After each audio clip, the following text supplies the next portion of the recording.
Hello! In this video I will show you how to transfer files on OUKITEL WP20.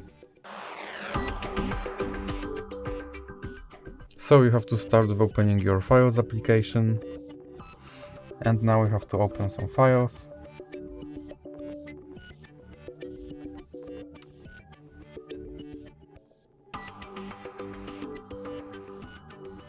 And now you have to click on the three dots icon right here and then click Move to, and you can choose if you want to move this file to internal storage or SD card, and I will choose SD card. And now you can choose a folder that you want to move your file into, or you can create a new folder, or you can just move your file right here into your SD card. So let's choose some folder and then click Move Here button. And now your file has been moved.